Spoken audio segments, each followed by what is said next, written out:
"You don't need that," my son-in-law yelled when he saw my dream travel trailer. "Tomorrow my family and I are going on vacation, and we'll drop you off at a retirement home." I was shocked, but he didn't know I had a plan. When they hit the road, I sent him a message. "Look in the glove compartment." What he saw there made him stop, and that was just the beginning. Before we continue, please subscribe to the channel and write in the comments what time it is where you are now. I signed my name across the bottom line, the pen steady in my hand. 35 years of selling insurance policies had taught me to read every clause, every condition, and this contract was clean.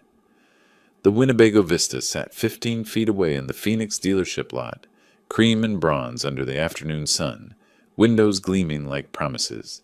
$45,000 from my retirement account. Money I'd saved one careful dollar at a time. The salesman shook my hand and dropped the keys into my palm. "Congratulations, Mr. Bishop. She's all yours." I walked to the trailer alone, ran my fingers along the smooth fiberglass exterior. Inside, everything smelled new. I opened cabinet doors in the compact kitchen, tested the faucet, sat in the driver's seat, and gripped the wheel. The Grand Canyon first, I thought. Then Yellowstone. Maybe Montana before the snow came. Places I'd circled on maps for years while clients discussed their whole life policies and term conversions across my desk. Standing in the doorway, I pulled out my phone. Betty would want to know. She'd been asking about my retirement plans for months, suggesting I find hobbies, stay active. This was better than hobbies. This was freedom. I hesitated only a moment before dialing, my thumb hovering over her contact photo, her smile bright, her children on either side. Then I pressed call. "Dad?" Her voice came through flat, distracted.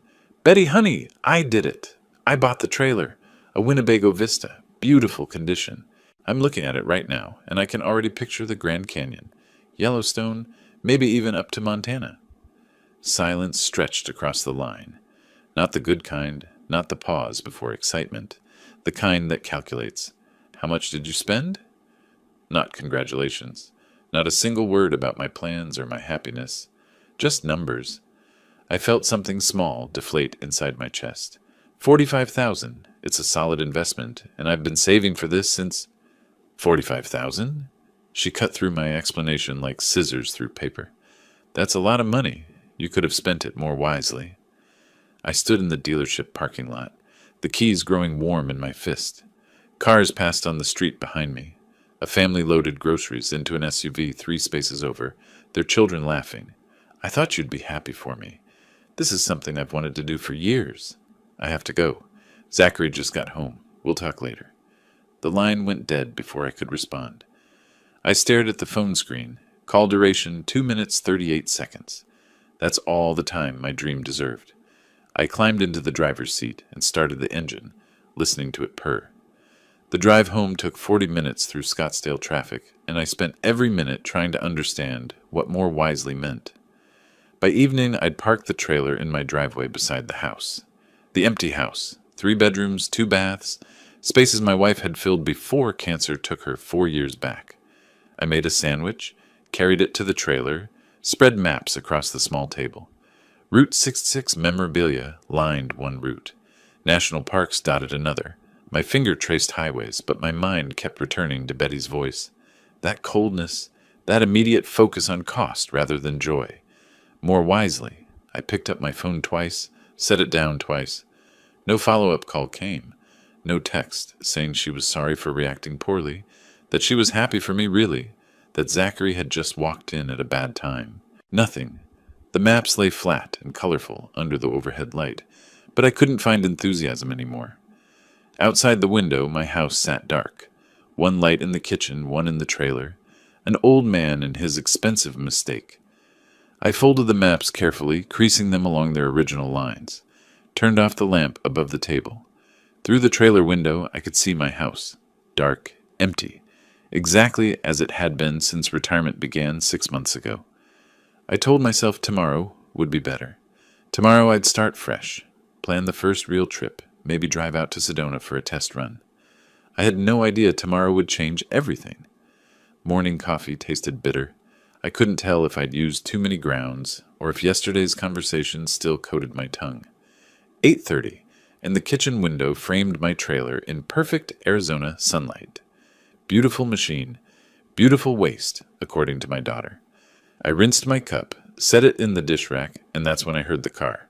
Not the mail truck. Too early. Not a delivery van. I moved to the living room window and watched a black Lexus pull against the curb. Zachary stepped out, slammed the door, and walked toward my house with the stride of a man on a mission. No phone call ahead. No courtesy knock. The front door opened. I hadn't locked it. Rarely did in my neighborhood. And my son-in-law walked straight through my living room toward the kitchen. Wiley? Not Wiley. How are you? Not good morning. Just my name. Flat as a statement. The family talked it over. We need the trailer for a couple weeks. A 2-week vacation. We already made plans. I stood near the sink, still holding the dish towel. Processing. The family talked it over. When? Last night? While I sat alone with my maps. What? Zachary, what are you talking about? I just bought this yesterday. He moved past me, scanning the counter. Found what he wanted. My key ring, right where I'd left it, next to the coffee maker. The Winnebago key dangled on its branded fob. Yeah, Betty told me. $45,000. That's a lot for something you're not going to use much anyway. My hands tightened on the towel.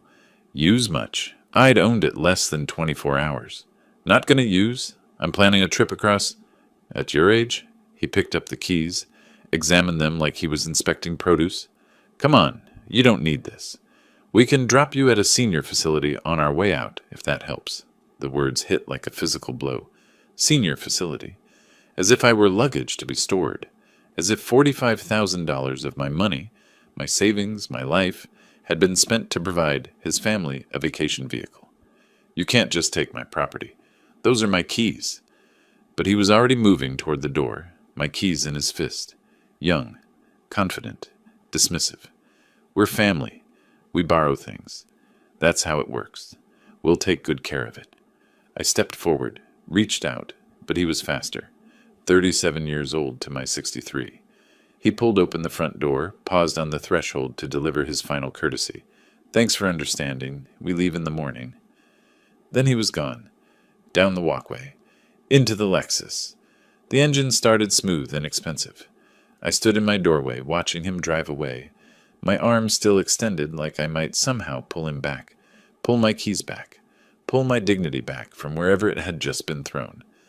The Lexus turned the corner, disappeared. I stood there another full minute before my legs remembered how to move. I walked back inside, closed the door, locked it this time, stood in my kitchen where Zachary had stood, where he'd walked in without real permission and taken what he wanted. The family talked it over. Betty's coldness yesterday suddenly made perfect sense. She hadn't been disappointed in my purchase. She'd been calculating its value, measuring how they could use it. And that comment, you could have spent it more wisely, that meant she'd already decided the money should have gone somewhere else. Probably to her. I walked to my bedroom, moving on autopilot, opened the top drawer of my dresser where I kept important documents, spare batteries, old watches, and there on a small metal ring, the spare key set. The dealership had given me 2. Always have a backup, I'd learned in insurance. Always prepare for loss.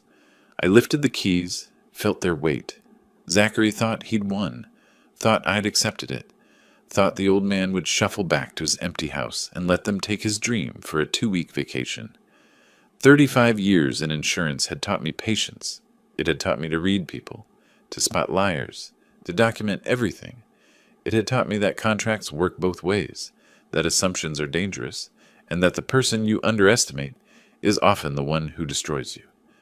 I sat down at my desk, the spare keys cold against my palm.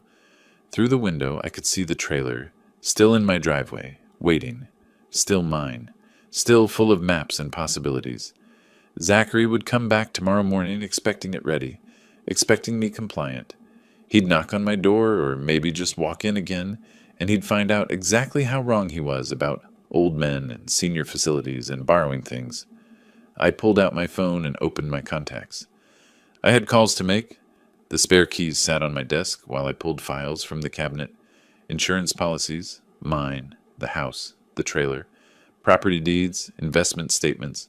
My will dated 3 years back when I'd updated it after my wife passed. Everything to Betty. Everything I'd worked for, saved, protected. I spread the documents across the desk surface and began reading. An insurance agent learns to think in contingencies. What if this happens? What coverage applies? What's the client's exposure? I applied that same analysis now, but the risk I was calculating had nothing to do with premiums or liability limits. The risk was my daughter and her husband believing they could humiliate me without consequence. The bedside clock read 2 in the morning, then 4, then 6. Dawn came gray through the window, and I was still sitting there, still thinking.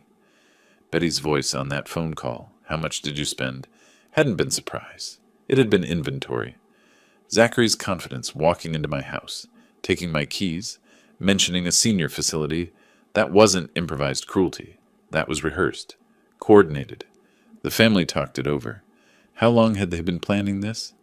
I picked up my phone at 7:30 and scrolled through my contacts. Margaret Sullivan, attorney at law. I'd worked with her on estate planning after my wife died. Professional, thorough, expensive. I pressed call. "Ms. Sullivan, this is Wiley Bishop. I need to see you today about changing my will. It's urgent." Her voice carried that careful lawyer's neutrality. "Mr. Bishop, my schedule is completely—" "I'll pay double your hourly rate. This can't wait." A pause. Then, "I can move some things around. 2 o'clock?" "I'll be there." I showered, dressed in the gray suit I'd worn to client meetings for 3 decades, pressed white shirt, navy tie. When you're making decisions that matter, you dress like it matters. I made coffee, drank it standing at the kitchen counter, and left the house at 1:15. The drive to her Phoenix office took 40 minutes. I rehearsed what I'd say. Clinical. Factual. No emotion. Margaret Sullivan's office occupied the 3rd floor of a building near the courthouse. Glass desk, leather chairs, framed degrees on the wall. She shook my hand and gestured for me to sit. "Your current will leaves everything to your daughter Betty. You want to change this too?" I met her eyes. "The Veterans Assistance Fund of Arizona. Primary beneficiary. Betty receives $1. I want that specified. Exactly $1. She set down her pen. "Mr. Bishop, this is a significant change. Are you certain? Sometimes family disputes can be—" "I've never been more certain of anything. How quickly can you prepare this?" She studied my face, looking for doubt or anger or grief. She wouldn't find any. I'd moved past those. "I can have this ready by this afternoon. You'll need 2 witnesses for signing. May I ask what prompted—" I stood. Family showed me who they really are. I'm just responding appropriately. 3 hours later, I returned to her office. The document was ready. 2 paralegals served as witnesses. I signed my name 3 times, once on the original, twice on copies. The pen moved steady across each signature line. No hesitation, no regret. "I need all 3 copies," I told Margaret. She placed them in a folder and handed it across the desk. "The original will be filed with my office. These copies are for your records. Mr. Bishop, if you need to discuss—" "Thank you for your time, Ms. Sullivan." I drove home with the folder on my passenger seat. The trailer sat in my driveway exactly where I'd left it, cream and bronze in the afternoon light. I parked my car and walked to the trailer, the spare keys in my hand. The lock turned smooth. The door opened with a soft click. Inside, everything smelled new still. Zachary hadn't taken it yet. Would take it tomorrow, he'd said. I walked to the front, opened the glove compartment, and placed 1 copy of the will inside. Not hidden. Right on top, where anyone looking for registration or insurance papers would find it immediately. I stood there a moment, looking around the interior, the compact kitchen, the table where I'd spread my maps. This had been my dream, my reward for 35 years of careful work and careful saving. They'd turned it into theft. "Let's see how that vacation goes," I said to the empty space. I locked the trailer and walked back to my house. Through the living room window, I could see it sitting there, innocent, ordinary, waiting. I'd placed the document carefully, right where someone checking the vehicle registration or looking for the insurance papers would find it. I made coffee and sat down at the kitchen table. They'd be here soon. Zachary had said they were leaving in the morning. I checked the time. Any hour now. I stood at the window with my coffee, watching the street. 7:40 in the morning. The neighborhood was waking, garage doors opening, cars backing out, people heading to work. Normal Tuesday. Normal lives. Mine had stopped being normal the moment Zachary walked through my door yesterday. The black Lexus appeared at 8:15, followed by a silver SUV. Both vehicles pulled into my driveway. Doors opened. Zachary stepped out first, then Betty from the passenger side. Two children climbed from the back, Emma, 10 years old with her mother's face, and Lucas, 7, carrying a stuffed animal. My grandchildren. I'd sent them birthday cards, Christmas presents. They barely knew me. I watched them begin loading the trailer. Suitcases, coolers, beach chairs, an inflatable raft. They moved with the easy efficiency of a family on vacation, excited, anticipating adventure. Nobody knocked on my door. Nobody glanced at my window. I might as well have been invisible. Zachary unlocked the trailer with the keys he'd taken from my counter. He climbed inside first, checking things, then emerged and waved the family forward. They loaded supplies through the open door, stuffing storage compartments, arranging their belongings in my space. Then Zachary turned toward my house. He cupped his hands around his mouth and called out, loud enough for the neighborhood to hear, "Thanks for the trailer, Wiley. We'll take real good care of it. Might even send you some postcards." Betty touched his arm. "Zachary, just let's go." He laughed. "What? He can't hear us anyway. Probably sulking inside." Emma tugged at her father's shirt. "Dad, can we stop at the Grand Canyon?" Lucas jumped up and down. "I want to see the ocean." Zachary crouched between them, expansive, generous. "We'll see everything, kids. 2 whole weeks of adventure." They climbed into the trailer, Zachary in the driver's seat, Betty beside him, children in the back. The engine started. I watched them pull out of my driveway, turn left onto the street, and disappear around the corner. The entire process took 12 minutes. I sat down at my kitchen table and placed my phone in front of me. Checked the time. 8:27. They'd take Interstate 10 west, most likely. Phoenix to California, through Tucson, past the desert towns. 2 hours would put them past Casa Grande, maybe approaching Gila Bend. Far enough that turning back would be a decision, not a quick fix. I drank my coffee slowly, washed the cup, dried it, put it away, checked the time. 9 o'clock, 9:30, 10, 10:15. At 10:27, I picked up my phone and opened a new message. Zachary's number. I typed 4 words. Check the glove compartment. I pressed send and set the phone back on the table. 3 minutes passed. Then my phone lit up. Zachary calling. I let it ring. Voicemail. Another call. Voicemail. The screen didn't go dark. Immediately another call, this one from Betty. I let it ring through. By 10:45, I had 63 missed calls from Zachary, 28 from Betty, multiple voicemails. I tapped one, listened to the first 5 seconds. "Wiley, what's in the glove compartment? Call me back." I deleted it without finishing. Tapped another. "What the hell is this? You can't do this. Call me right now." Delete.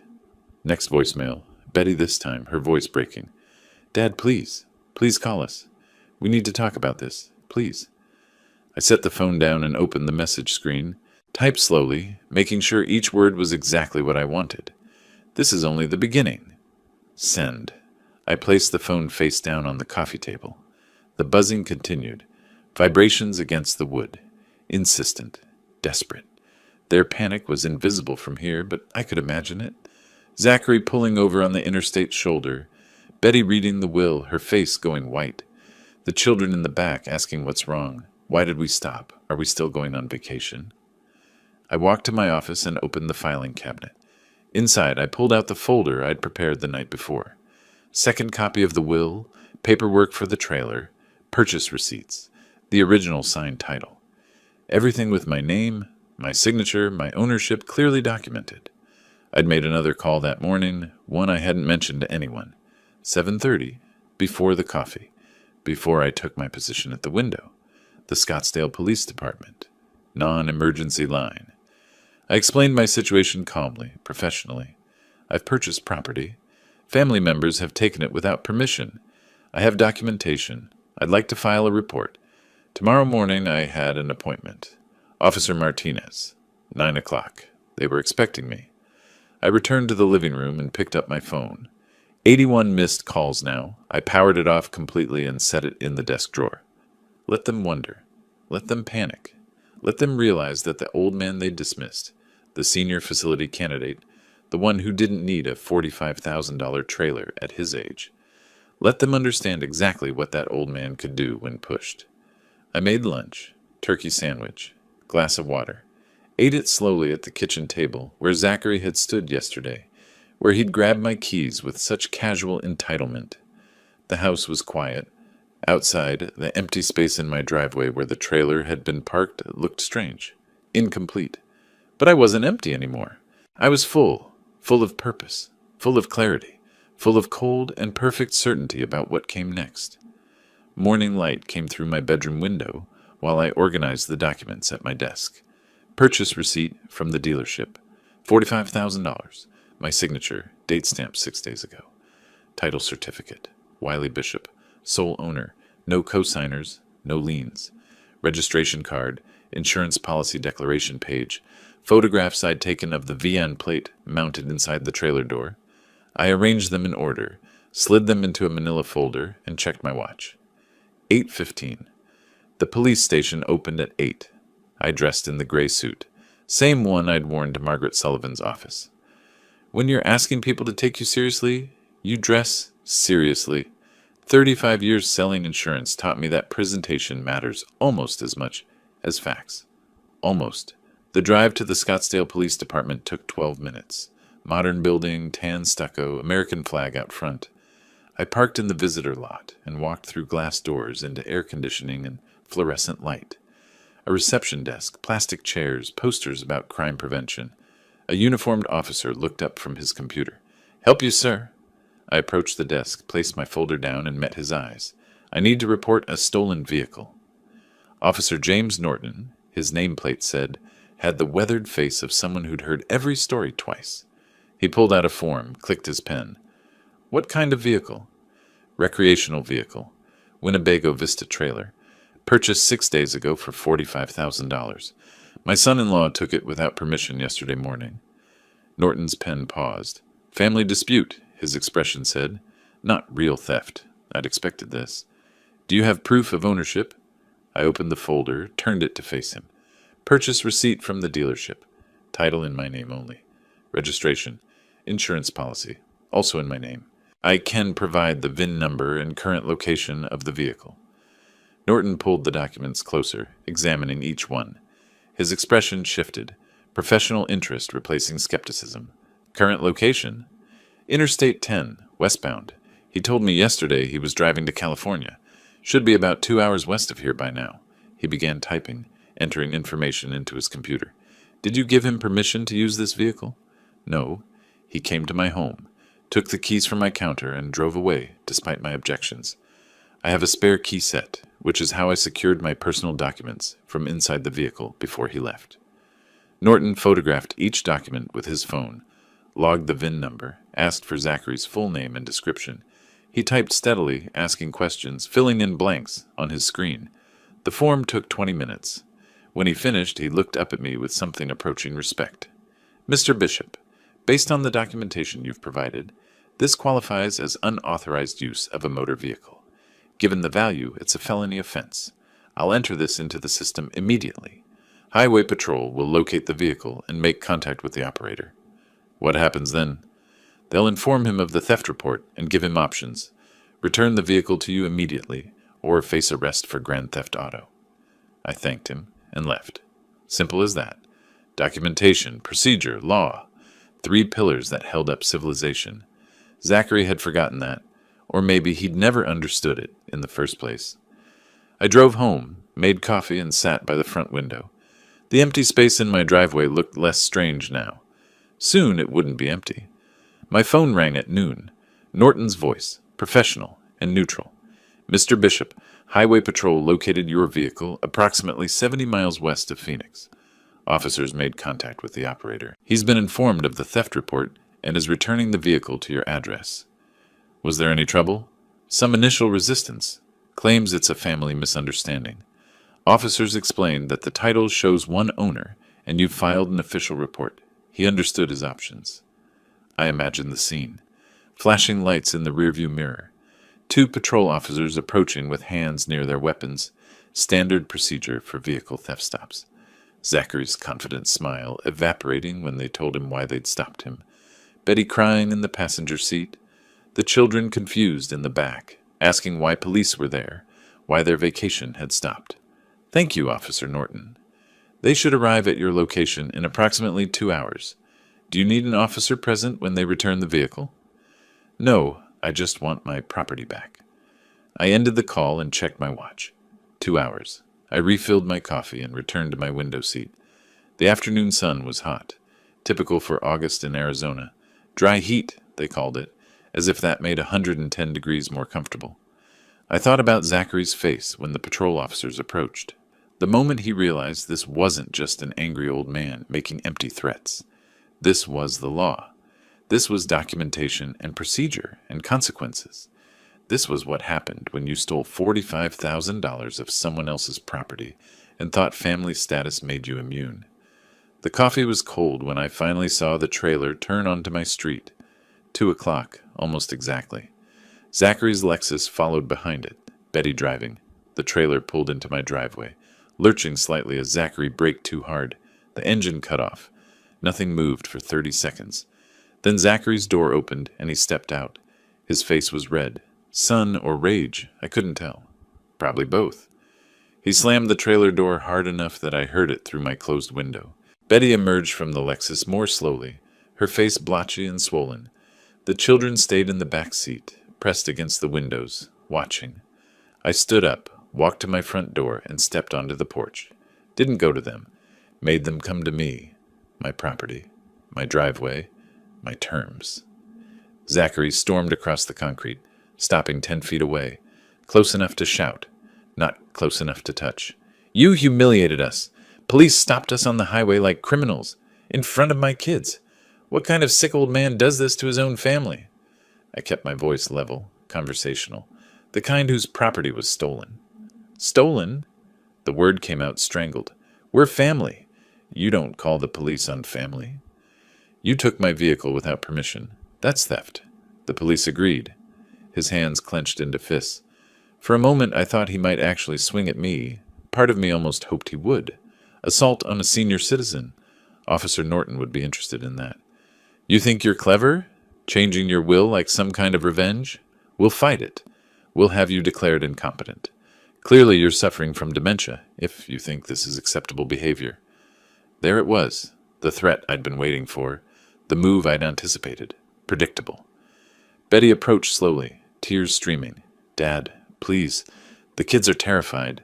They don't understand why their vacation was ruined, why you're doing this to us. I looked at her directly. To us? Or to you, Betty? She flinched. I'm your daughter. How can you treat me this way? I treated you like family. I told you about my dream. You told your husband. He came and took it from me. So yes, Betty, this is how I treat people who do that. He's my husband. He made a mistake. Can't you forgive one mistake? Think about your grandchildren. The grandchildren, the guilt card. I'd expected that too.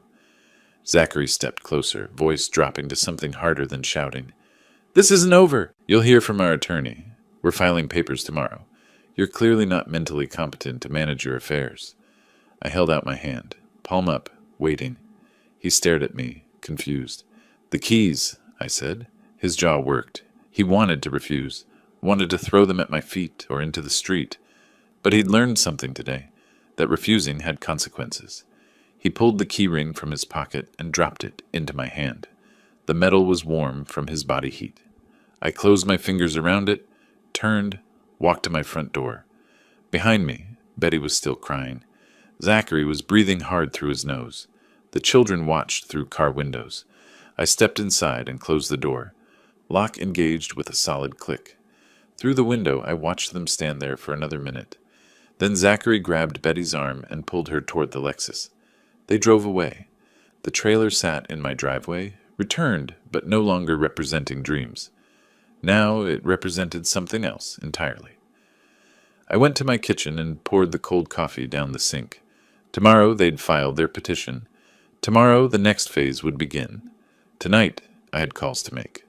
The letter arrived at 9:30 the next morning. I was drinking coffee on my back patio when I heard the doorbell, a courier in a uniform asking me to sign for delivery. Official legal-size envelope. Law firm return address embossed in the corner. Whitman and Associates, attorneys at law. I signed the electronic pad, closed the door, and opened the envelope standing in my kitchen. The paper was heavy, expensive. The language was formal. Petition for determination of incapacity. Grounds for belief that Wiley Bishop, age 63, lacks the mental competence to manage his financial affairs. Recent erratic behavior, including estrangement from family, making impulsive purchases, and initiating criminal proceedings against family members. Request for court-ordered psychiatric evaluation. I read it twice, slowly. They'd worked fast, consulted an attorney yesterday evening, filed this morning. Zachary was nothing, if not reactive. Every action of mine met with immediate counteraction. Predictable, almost disappointing. I set the petition on my counter and picked up my phone. Found the contact I'd saved 3 days ago, before any of this had started. Margaret Sullivan's direct line. She answered on the second ring. Ms. Sullivan, it's Wiley Bishop. I need to see you today. They've filed an incompetency petition. A pause. Then, I'll make time. Can you be here at 2? I'll be there at 1:30. I spent the morning gathering more documents. Bank statements showing consistent, careful financial management. Investment portfolios. Balanced, appropriate for my age and risk tolerance. Tax returns filed on time for 35 years. Performance reviews from my insurance career. Character references from former colleagues. Medical records from my annual physical 2 months ago. Blood pressure normal. Cholesterol managed. Cognitive function tested and recorded as excellent. By 1 o'clock, I had 3 folders prepared. Evidence of competence. Evidence of sound judgment. Evidence of a man who'd lived his entire life, making careful, rational decisions. One impulsive purchase, a trailer bought with my own money, didn't erase that history. Margaret Sullivan's office felt cooler than I remembered. Or maybe I was just tired. She gestured to the chair across from her desk, read through the petition while I waited. Her face revealed nothing. This is aggressive, she said finally. Usually incompetency petitions involve genuine cognitive decline, medical evidence, family reports of confusion, dangerous behavior. This is, she tapped the paper, retaliatory. Can they win? Do you want the legal answer or the practical answer? Both. Legally, they have to prove you lack capacity to manage your affairs. Given your documentation, medical records, and the obvious retaliatory nature of this filing, they'll lose. Practically, it'll be expensive, time-consuming, and emotionally exhausting, which might be the point. They're trying to punish you for not letting them have what they wanted. I'd known that already. How do we respond? We file a counter-motion. We present your medical records, financial history, and character witnesses. We argue this is a frivolous petition filed in bad faith. And, she leaned forward, we go on offense. We file a restraining order preventing them from entering your property or contacting you. We document their harassment. We make this more expensive for them than it is for you. Do it. She made notes on a legal pad.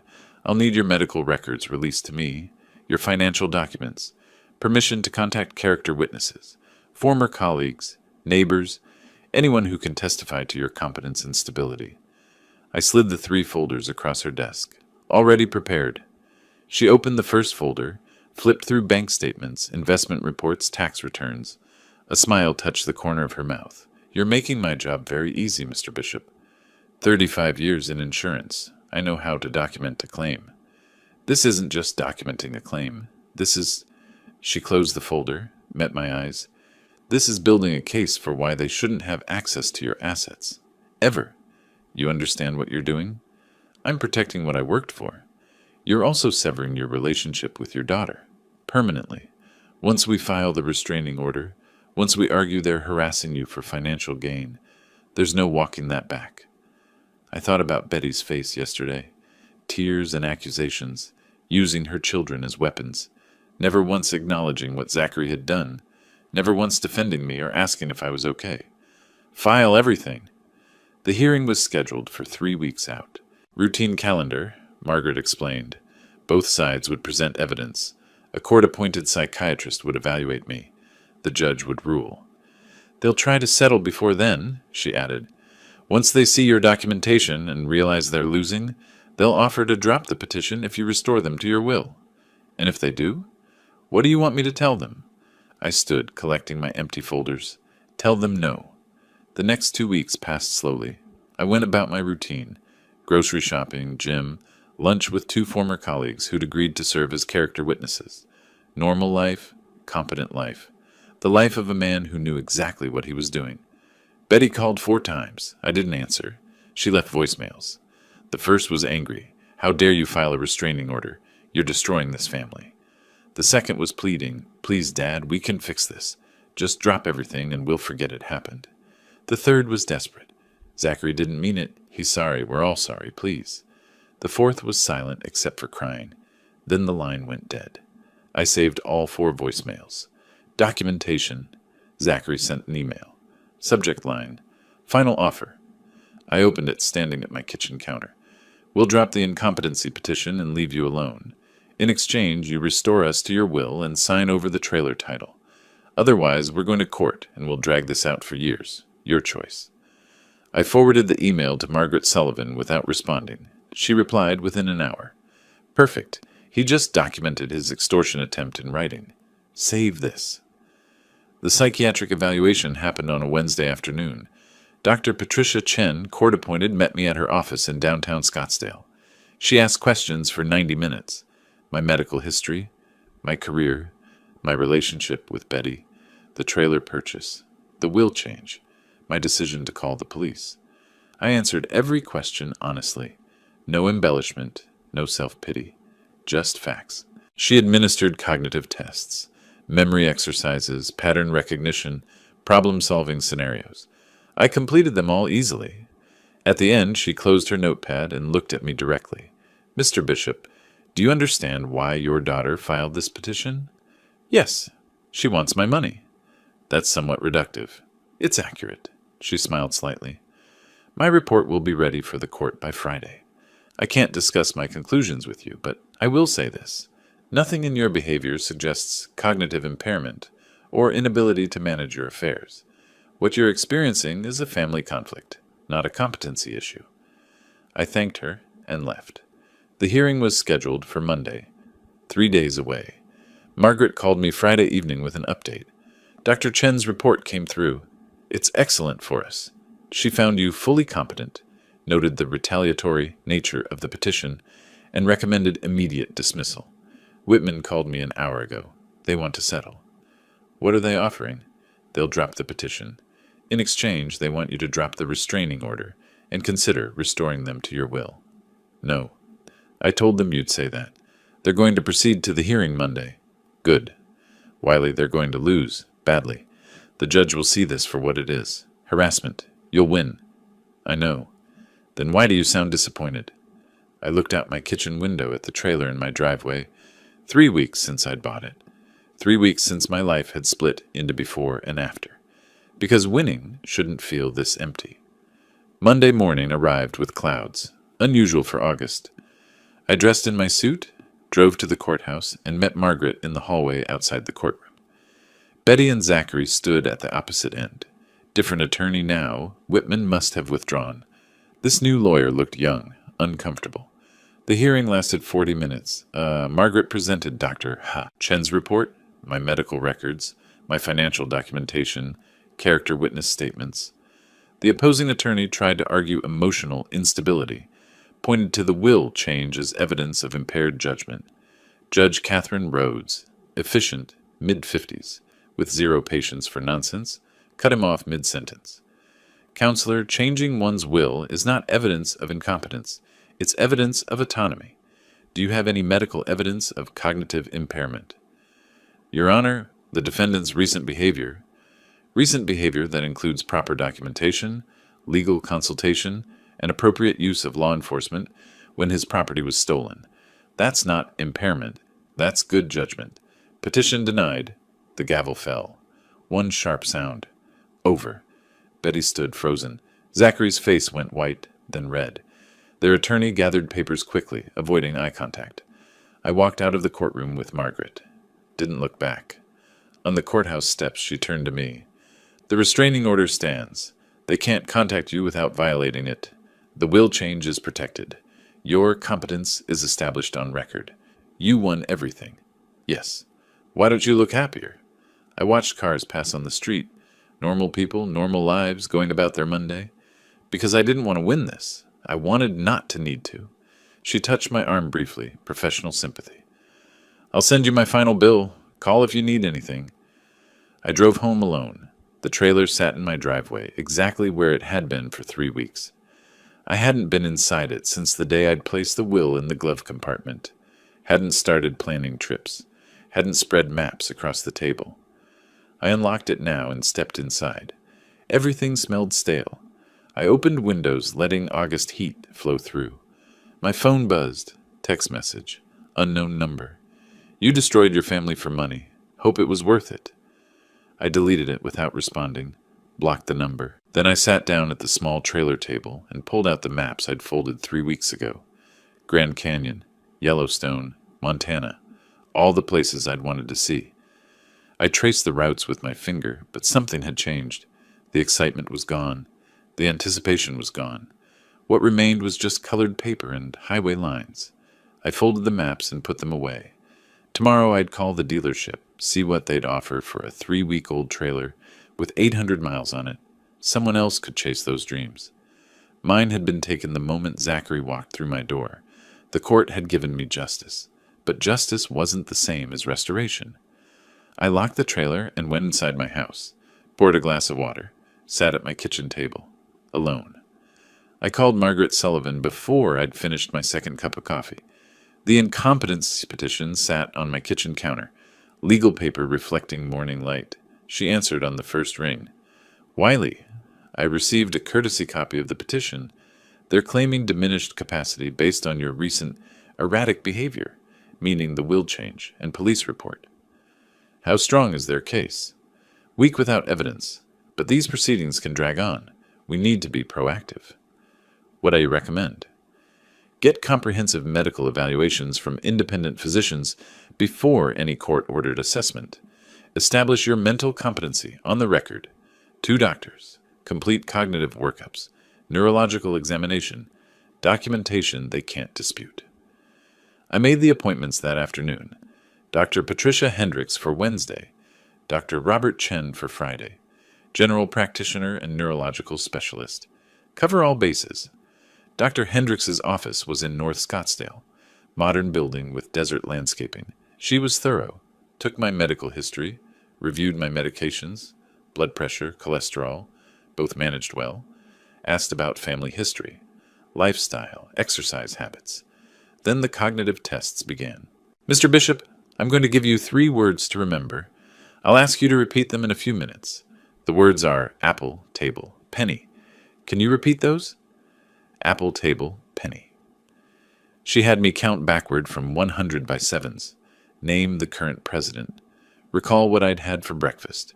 Draw a clock face showing 3:15. She asked about current events. What happened in the news this week? I told her about the hurricane in Florida, the economic report, a Supreme Court decision I'd read about. 20 minutes later. Now what were those 3 words? Apple, table, penny. She made notes, smiled slightly. Your cognitive function is excellent, Mr. Bishop. Memory, attention span, reasoning, all within normal parameters. Actually better than average for your age group. Dr. Chen's examination was more technical. Neurological reflexes, coordination tests, spatial reasoning assessments. He had me walk heel to toe across the room, touch my nose with alternating index fingers, identify patterns in visual sequences. Do you do puzzles? He asked, reviewing his findings. Crosswords? Your reaction time and processing speed are impressive. Insurance policies, I told him. Spent 35 years reading fine print. Keeps the mind sharp. Both doctors provided detailed written reports on official letterhead, complete cognitive assessments, neurological examinations, conclusions. No evidence of dementia, cognitive impairment, or diminished capacity. Patient demonstrates sound judgment and decision-making abilities. I delivered both sealed reports to Margaret's office the following Tuesday. She opened them, read carefully, nodded with satisfaction. These are excellent. Court-appointed psychiatrists would reach the same conclusions. Their incompetency petition just became much harder to defend. She placed the reports in my file, then paused, flipped back through older documents, stopped at one page. Her expression changed. "Wiley, do you remember this?" She held up a document. "3 years ago, you executed a gift deed for your house to Betty. Value at that time was $340,000. Current value probably $380,000. I studied the paper, my signature at the bottom, Betty's next to it. 3 years ago, 6 months after my wife died. I'd wanted Betty to have security, wanted her to know she'd always have something substantial. I remember, after my wife passed, I wanted Betty to have security. Margaret set the document on her desk between us. "This is a revocable gift deed. You can take it back." The words hung in the air. "Take it back." "Under what circumstances?" "Arizona law allows revocation if the recipient shows gross ingratitude to the donor. Given what's happened, taking your property, filing for incompetency, the nursing home comment, I believe we have grounds." I looked at the document again. The house. The place my wife and I had lived for 23 years. The place I'd raised Betty. The same house where Zachary had walked in and taken my keys, where he'd suggested a senior facility. She doesn't know the house is technically hers. She thinks it's still mine, part of the future inheritance. Which means revoking it becomes... Margaret paused, choosing her words carefully. Educational. I sat back in my chair. The gift deed, created out of love, signed in grief, intended to protect. Now it could be revoked, legally, justifiably. "What else is in my file?" I asked quietly. Margaret pulled out another folder. "Life insurance policies, 3 of them. Total death benefit $250,000. Beneficiary on all 3 is Betty." "Yes." We looked at each other across her desk. The gift deed lay between us, slightly yellowed with age. My signature clear at the bottom. I remembered signing it, remembered thinking I was protecting her, making sure she'd have something substantial when I was gone. Now that protection had become a weapon, Margaret pulled a legal pad toward her and uncapped a pen. "If we're going to revoke this gift, we need to document the ingratitude thoroughly. The trailer incident, the police involvement, the incompetency petition, all evidence. We'll also need to review your other assets." She looked up. "Life insurance policies, retirement accounts. Who's listed as beneficiary?" I felt something shift inside me. Not anger anymore. Something colder. Something more permanent. "Betty," I said. "On everything." Margaret's pen moved across the paper. "Not for long." Margaret spent the next hour drafting documents. Her fingers moved across the keyboard steadily, occasionally pausing to reference Arizona statute books stacked on her credenza. I sat across from her, providing dates, details, specific incidents. "I'm citing 4 specific instances of gross ingratitude," she said, typing. "First, unauthorized removal of your property, valued at $45,000. Second, involvement of law enforcement in a family matter, causing public humiliation. Third, the nursing home comment, on record, Zachary said it in front of me in my own house. Yes. And fourth, the filing of a frivolous incompetency petition despite documented medical evidence to the contrary." She stopped typing, reviewed what she'd written. "This is airtight, Wiley. Any judge would uphold the revocation." She printed the document, handed it to me. Official legal language. Revocation of gift deed. Citing Arizona revised statutes. Documenting each instance of ingratitude with dates, witnesses, police report numbers. Clinical. Factual. Devastating. "The house at 2847 Desert Willow Drive," I read aloud. "Current assessed value $380,000. She'll receive this via certified mail, along with legal citations explaining her right to contest, which will fail given the evidence." Margaret pulled out 3 more forms. Life insurance beneficiary change documents. 3 separate companies, 3 separate policies, 28 years of premium payments. These 3 policies, total death benefit is $250,000? Correct. Currently, Betty is listed as primary beneficiary on all 3. We're changing that to the Veterans Assistance Fund, same as your will. I read through each form carefully. My insurance agent training made me thorough with paperwork.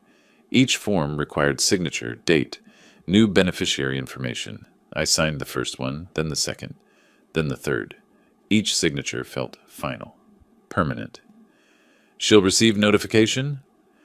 Each insurance company will send confirmation. She'll know exactly what she's lost. Margaret's assistant came in, collected the documents, prepared certified mail envelopes, 1 for the gift deed revocation, 3 for the insurance confirmations, affixed tracking stickers, documented everything. Bureaucratic but essential. Proof of delivery. Margaret paused before sealing the envelope containing the gift deed revocation. Wiley, I need to ask, are you certain about this? Once we send these letters, there's no easy path back. Your relationship with your daughter. I cut her off, firm but not angry. My relationship with my daughter ended when she stood by while her husband stole from me. These documents just make it official. She sealed the envelope. The certified mail went out Tuesday afternoon. By Thursday morning, my phone had erupted. 15 missed calls from Betty, 2 from Zachary, multiple voicemails. I was back at Margaret's office when her phone rang. She glanced at the caller ID, put it on speaker. Yes, this is Margaret Sullivan. Yes, I represent Mr. Bishop. No, there's no negotiation. The revocation is legally sound. The beneficiary changes are his right. Your clients demonstrated gross ingratitude. It's documented. No, Mr. Bishop won't be taking any calls. She hung up, looked at me. They're panicking. I picked up my phone, scrolled to the voicemails. Put one on speaker so Margaret could hear. Zachary's voice filled her office. Furious, threatening. You're making a huge mistake, old man. You think you can take back the house?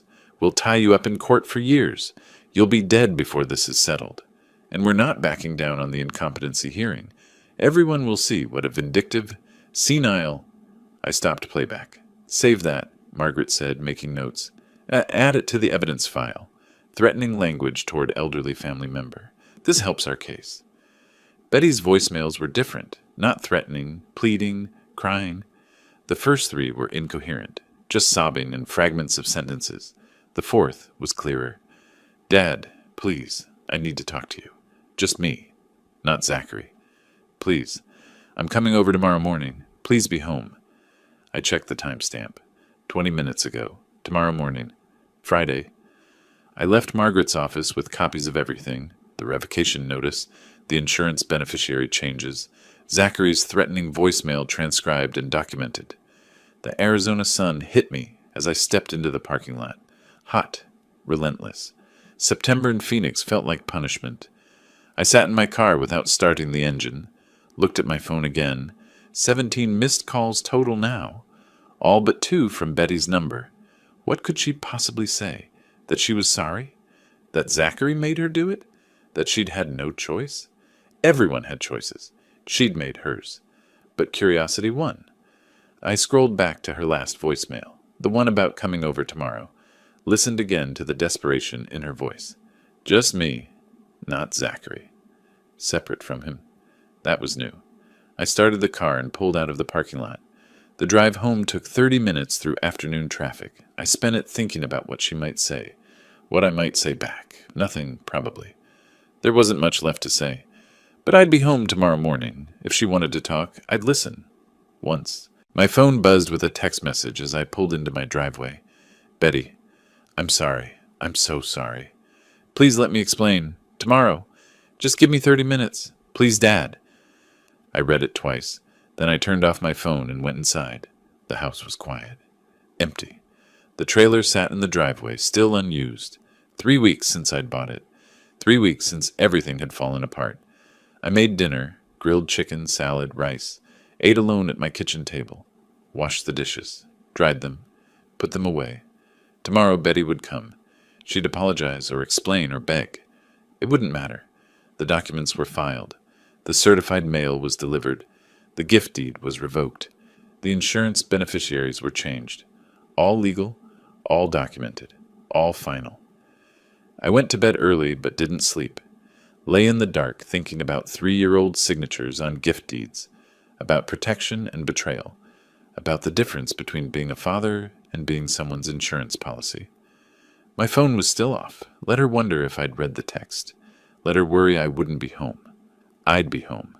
I'd listen to whatever she had to say. And then she'd leave, and it would be over. I was at my kitchen window when Betty's car pulled into the driveway. 9:30, Friday morning. Alone. No Zachary in the passenger seat. That was significant. I opened the door before she knocked. She'd been crying. Her eyes were swollen, mascara smudged. Her hands shook as she stood on my porch. "Dad, please, can we just talk? Just the two of us?" I stepped aside, gestured toward the living room. "You wanted to talk. I'm listening." She sat on the edge of the couch, the same couch she'd sat on growing up. Birthday parties, Christmas mornings, movie nights when she was 10 years old. The memories hung in the room like ghosts. I never wanted any of this. The trailer, the police, the legal fights. This isn't what I wanted. I sat in the chair across from her, not beside her. Distance mattered. "Then what did you want, Betty?" Her voice broke. "Zachary pushed for everything. The trailer was his idea. Filing the incompetency petition was his idea. I just went along because he's my husband, and I didn't know how to stop it." "You didn't know how to say no to him, but you knew how to say nothing when he humiliated me?" She looked down at her hands, twisted her wedding ring. "I'm sorry." "For what specifically?" For all of it. For not standing up to him, for letting things get this far." I leaned forward, asked the question I'd been holding since that morning in my driveway. That day when he took my keys, when he suggested dropping me at a nursing home like I was trash to be discarded. "You were there. Why didn't you defend me?"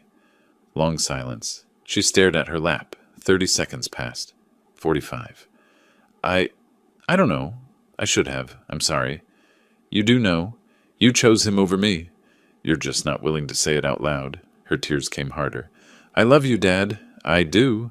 But he's my husband. I have to live with him. I have to—" "You have to choose. That's what you're saying. You chose him then. You're choosing him now. It's not that simple." "It is that simple." I stood, walked to the window, looked out at the trailer in my driveway. "I'll stop everything. The gift deed revocation, the insurance changes, all of it. The house becomes yours again. The inheritance stays intact. One condition." Hope flickered across her face. "Anything." "What?" "File for divorce.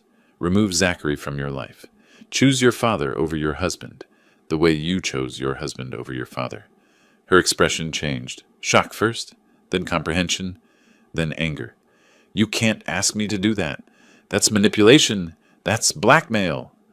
I turned from the window, looked at her directly. "No, Betty. Blackmail is threatening someone to get something you're not entitled to. I'm entitled to respect from my daughter. I'm offering you a choice, the same choice you gave me when you stood silent while he stole from me. You chose then. Choose now." She stood, grabbed her purse. "This is cruel. You've become cruel. I've become fair. There's a difference." She walked to the door, paused with her hand on the knob. "You're going to die alone and bitter." "Maybe, but I'll die knowing I didn't let people walk over me, even family." She left. The door closed with a soft click. I watched through the window as she sat in her car for 5 minutes, crying. Then she started the engine and drove away. I'd expected to feel something, satisfaction maybe, or vindication. Instead, I just felt tired. Old. The house was quiet. Evening came. My phone buzzed with a voicemail. Zachary's voice, furious. "You sick piece of work? Asking her to divorce me? What kind of father does that? You're going to pay for this. We'll drag you through every court in Arizona. We'll make sure everyone knows what a manipulative, vindictive old man you are. This isn't over, not even close." I played it once on speaker, then I forwarded it to Margaret with a 2-word message. More evidence. Her response came within minutes. "Perfect. This helps if they escalate. Are you ready to move forward with the house sale?" I looked around my living room. Betty had sat on that couch an hour ago, crying. Before that, countless family dinners, birthday celebrations, movie nights when she was young. The house held decades of memories, but memories weren't enough to override betrayal. I typed my response to Margaret. "Yes, list it immediately. I'm ready to move on." I set the phone down and walked to my home office. In the desk drawer, I had a folder of real estate listings. Small houses in Sedona, a town I'd always wanted to explore. Mountain views, quiet streets, far enough from Phoenix to be a fresh start. I pulled out the folder and spread the listings across my desk. One caught my eye. 2-bedroom, Mountain View, $220,000. I circled it with a pen. Time to stop looking back. Margaret and I met Monday morning to finalize the gift deed revocation. The document sat between us on her desk. Official, stamped, ready for filing. This is it, Wiley. Once I file this with the county recorder, the gift deed is officially revoked. The house is yours alone. Are you ready? I signed my name across the bottom line. I'd been ready since the moment I understood what was happening. This just makes it official. She witnessed my signature, added her notary seal. For what it's worth, I think you handled this with remarkable restraint. Many people would have been far more vindictive. I'm not trying to destroy them, just protect what's mine. She filed the documents that afternoon. By Wednesday, the house was legally mine again. 3 years after I'd gifted it to Betty out of love, it was back in my name because of betrayal. David Torres, the real estate agent, put the for sale sign in my front yard Thursday morning. I watched from the window as he hammered it into the lawn. The house I'd lived in for 23 years was now just a property transaction. The listing went live Friday, multiple showings over the weekend. By Monday afternoon, David called with 3 offers. Mr. Bishop, all cash buyers, all wanting quick close. Highest is $392, can close in 2 weeks. Take it, I don't need top dollar. I need to be done with this place. Are you sure? We might get asking price if we wait. I'm sure. Accept the offer. While the house sale processed, I drove to Sedona. The listing I'd circled was still available. 2-bedroom, Mountain View, $220,000. I walked through empty rooms, stood on the back patio looking at red rocks rising in the distance. The realtor talked about square footage and recent upgrades, but I barely heard her. This works. This is enough. 2 bedrooms, one for me, one for an office. Kitchen overlooking the mountains. No neighbors too close, no memories. Just space to breathe. I bought it cash. Signed papers the same day. Margaret called that afternoon with an update. Betty and Zachary's attorney called again. He wanted to discuss settlement options. I told him there's nothing to settle. Everything you did was legal. The incompetency hearing has been dismissed. The judge reviewed your medical evaluations and found no grounds. What did he say? He asked if you'd be willing to meet with Betty one more time. I said I'd ask, but I already know your answer. You do. The Phoenix house closed 2 weeks later. I signed the final papers in a title company office, received a cashier's check for $392,000. Added to my savings, I had enough to live comfortably for the rest of my life, on my terms. I spent the next week packing. The trailer that had caused so much trouble finally served its purpose. Clothes, maps, camping equipment, travel guides. I loaded it methodically, checking items off my list. My insurance agent training, everything documented, nothing forgotten. The morning I left, I drove north instead of south. Phoenix to Flagstaff, then west to the Grand Canyon. I'd planned this route months ago, back when I first bought the trailer, back when Betty's voice on the phone had deflated my joy. Now I was reclaiming it. I parked at a scenic overlook, stepped out into September morning air. The canyon stretched before me, vast, ancient, indifferent to human drama. I stood beside my trailer, the vista behind me, and took out my phone. One photograph, me and the Winnebago Vista with the Grand Canyon in the background. I typed a caption. Turns out I did need this after all. Sent it to Betty. Then I put my phone on airplane mode and climbed back into the trailer. I didn't wait for a response. Didn't need one. Whatever she felt about that photo, anger, regret, bitterness, it didn't matter anymore. She'd made her choices. I'd made mine. The highway stretched west from the canyon, empty and open. I had no schedule, no deadline. Monument Valley tomorrow, maybe. Arches National Park next week. Eventually Yellowstone, if the weather held. My phone sat silent in the cup holder. Margaret had sent a final email that morning before I left. All proceedings closed. Incompetency case dismissed. Gift deed revocation recorded. You're free and clear. Free and clear. I like the sound of that. The trailer handled well on the highway, steady and reliable. I'd worried it would feel too big, too unwieldy, but it moved like a natural extension of my intentions. Miles passed beneath the tires. Phoenix fell away behind me. Sedona waited 4 hours south whenever I wanted to return to my new house, my new life, but not yet. First, I had places to see. I'd waited long enough. The retirement I'd planned, the dream I'd saved for, the journey I'd earned, it was finally happening. On my terms, in my trailer. Alone, but not lonely. Betty and Zachary had thought they could take this from me, had thought an old man wouldn't fight back, had thought family status granted them immunity from consequences. They'd learned otherwise, not through my cruelty, through my documentation, through my preparation, through my refusal to accept that love meant tolerating theft. The road curved ahead through desert landscape, red rocks and blue sky. I followed it west, then north, then wherever the map suggested. No one waiting for me, no one expecting me, no one who could take this away. Just the road, the trailer, and the freedom to choose my own direction. I'd spent 63 years being careful, being responsible, being the person everyone could rely on.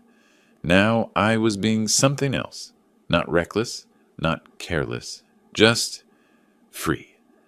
The sun moved across the sky, the miles accumulated, and somewhere ahead, around the next curve or the one after that, my real retirement was waiting. Not the one I'd lost when Zachary walked through my door, the one I'd fought to reclaim. If you like this story, please like this video, subscribe to the channel, and share your impressions of this story in the comments. To listen to the next story, click on the box on the left. Thank you for watching.